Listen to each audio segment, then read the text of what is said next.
Kukwestiyonin ng kampo ni Vice President Sara Duterte kung pwedeng tumawid ng 20th Congress ang impeachment trial laban sa kanya.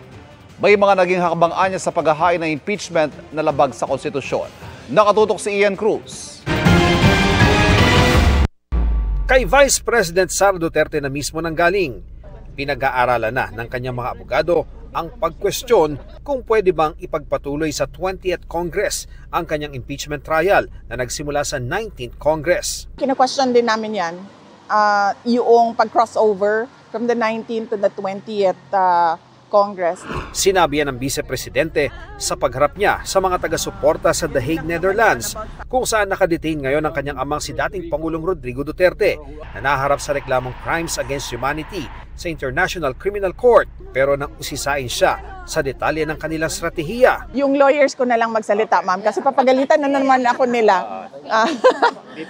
Papagalitan na naman ako noon, ma'am, ng mga lawyers ko. So, tanong natin yung lawyers.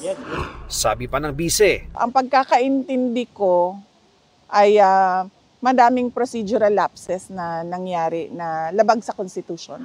Nasa The Hague si VP Sara dahil naipangako niya sa ama na babalik sila ng inaroon para magdiwang ng kanyang kaarawan. Nagpapasalamat din daw sila sa ICC dahil napagbigyan ng hiling nila na madagdagan ng araw ng pagdalaw sa dating Pangulo. Inapprove nila yung request namin na madagdagan sana yung mga araw na pwedeng magbisita kay dating Pangulong Rodrigo Duterte. So, papasalamat kami doon. Tinanong din ng bise sa reaksyon niya sa pagkakatalaga kay General Nicolas Torre III bilang bagong PNP chief. Matatandaan si Torre ang nanguna sa pag-aresto sa amang si dating Pangulong Rodrigo Duterte at Pastor Apollo Kibuloy ng KOJC. So, bakit mo naman gagawing chief of police? So, masyadong sketchy yung decision.